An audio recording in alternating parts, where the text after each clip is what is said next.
इस पर पिलातुस ने यीशु को लेकर कोड़े लगवाए और सिपाहियों ने कांटों का ताज बनाकर उसके सर पर रखा और उसे अर्गवानी पोशाक पहनाई और उसके पास आकर कहने लगे, ऐ यहूदियों के बादशाह आदाब, और उसके तमांचे भी मारे। पिलातुस ने बाहर जाकर लोगों से कहा कि देखो, मैं उसे तुम्हारे पास ले आता हूं ताकि तुम जानो कि मैं उसका कुछ जुर्म नहीं पाता।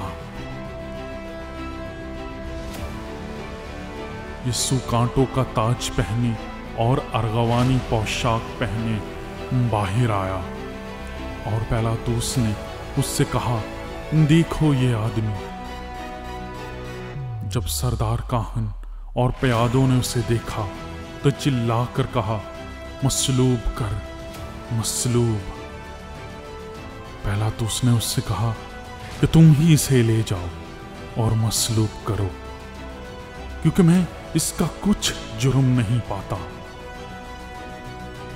यहूदियों ने उसे जवाब दिया कि हम अहले शरीयत हैं और शरीयत के मुआफिक वो कत्ल के लायक है, क्योंकि उसने अपने आप को खुदा का बेटा बनाया। जब पिलातुस ने यह बात सुनी तो और भी डरा और फिर किला में जाकर यीशु से कहा, तू कहां का है? मगर यीशु ने उसे जवाब ना दिया। बस पिलातुस ने उससे कहा, तू मुझसे बोलता नहीं? क्या तू नहीं जानता कि मुझे तुझको छोड़ देने का भी इख्तियार है और मसलूब करने का भी इख्तियार है? यीशु ने उसे जवाब दिया, अगर तुझे ऊपर से ना दिया जाता तो तेरा मुझ पर कुछ इख्तियार ना होता। इस सबब से जिसने मुझे तेरे हवाला किया उसका गुनाह ज्यादा है। इस पर पिलातुस उसे छोड़ देने में कोशिश करने लगा, मगर यहूदियों ने चिल्लाकर कहा, अगर तू उसको छोड़े देता है तो कैसर का खैर खा नहीं। जो कोई अपने आप को बादशाह बनाता है वो कैसर का मुखालिफ है। पिलातुस ये बातें सुनकर यीशु को बाहर लाया और उस जगह जो चबूतरा और अबरानी में गुप्ता कहलाती है, तख्ते अदालत पर बैठा। ये फसह की तैयारी का दिन था और छठे घंटे के करीब था। फिर उसने यहूदियों से कहा, देखो ये है तुम्हारा बादशाह। बस वो चिल्लाए, ले जा, ले जा, उसे मसलूब कर।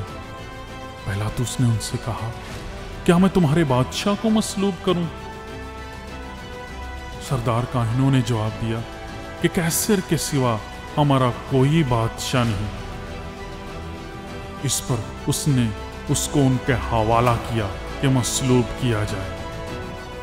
बस वो यीशु को ले गए और अपनी सलीब आप उठाए हुए उस जगह तक बाहर गया जो खोपड़ी की जगह कहलाती है, जिसका तर्जुमा इब्रानी में गुलगता है।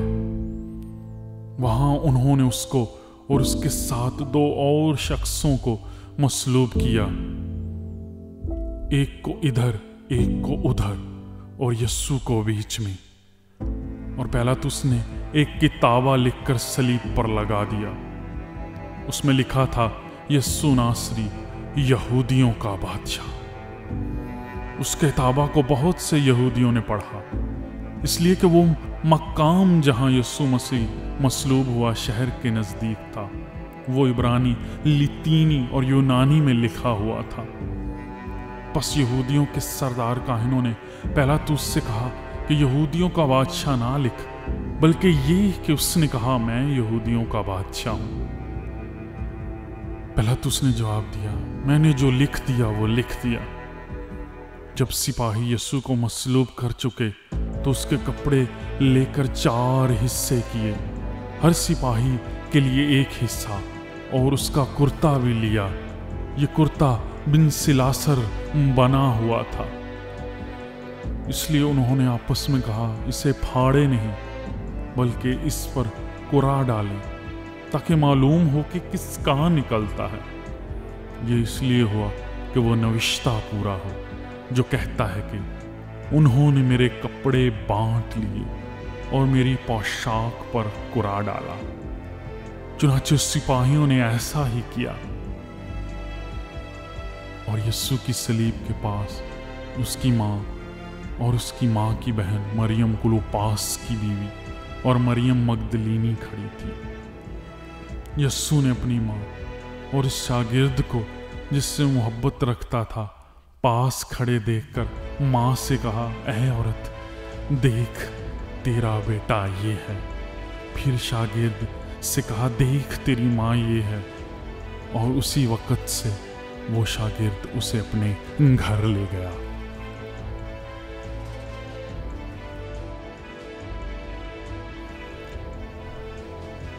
اس کے بعد جب یسوع نے جان لیا کہ اب سب باتیں تمام ہوئیں تاکہ نوشتہ پورا ہو، تو کہا کہ میں پیاسا ہوں۔ وہاں سرکہ سے بھرا ہوا ایک برتن رکھا تھا، پس انہوں نے سرکہ میں بھگوئے ہوئے اسپنج کو زوفے کی شاخ پر رکھ کر اس کے منہ سے لگایا۔ پس جب یسوع نے وہ سرکہ پیا تو کہا کہ تمام ہوا، اور سر جھکا کر جان دے دی۔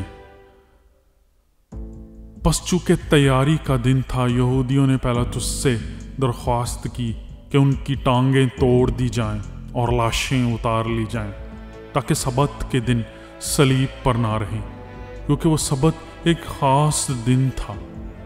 پس سپاہیوں نے آ کر پہلے اور دوسرے شخص کی ٹانگیں توڑی جو اس کے ساتھ مصلوب تھے۔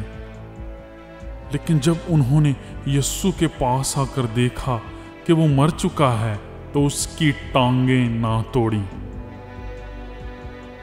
مگر ان میں سے ایک سپاہی نے بھالے سے اس کی پسلی چھیدی اور فی الفور اس سے خون اور پانی بہہ نکلا۔ جس نے یہ دیکھا ہے اسی نے گواہی دی ہے، اور اس کی گواہی سچی ہے، اور وہ جانتا ہے کہ سچ کہتا ہے تاکہ تم بھی ایمان لاؤ۔ یہ باتیں اس لیے ہوئیں کہ یہ نوشتہ پورا ہو کہ اس کی کوئی ہڈی نہ توڑی جائے گی۔ پھر ایک اور نوشتہ کہتا ہے کہ جسے اس نے چھیدا اس پر نظر کریں گے۔ ان باتوں کے بعد ارمتیہ کے رہنے والے یوسف نے، جو یسوع کا شاگرد تھا، کیونکہ یہودیوں کے ڈر سے خفیہ طور پر پیلاطس سے اجازت چاہی کہ یسوع کی لاش لے جائے۔ پیلاطس نے اجازت دے دی، پس وہ آ کر اس کی لاش لے گیا، اور نیکودیمس بھی آیا جو پہلے یسوع کے پاس رات کو گیا تھا، اور 50 سیر کے قریب مر اور عود ملا ہوا لایا۔ پس انہوں نے یسوع کی لاش لے کر اسے سوتی کپڑے میں خوشبودار چیزوں کے ساتھ کفنایا، جس طرح کے یہودیوں میں دفن کرنے کا دستور ہے۔ اور جس جگہ وہ مصلوب ہوا وہاں ایک باغ تھا، اور اس باغ میں ایک نئی قبر تھی جس میں کبھی کوئی نہ رکھا گیا تھا۔ پس انہوں نے یہودیوں کی تیاری کے دن کے باعث یسوع کو وہیں رکھ دیا، کیونکہ یہ قبر نزدیک تھی۔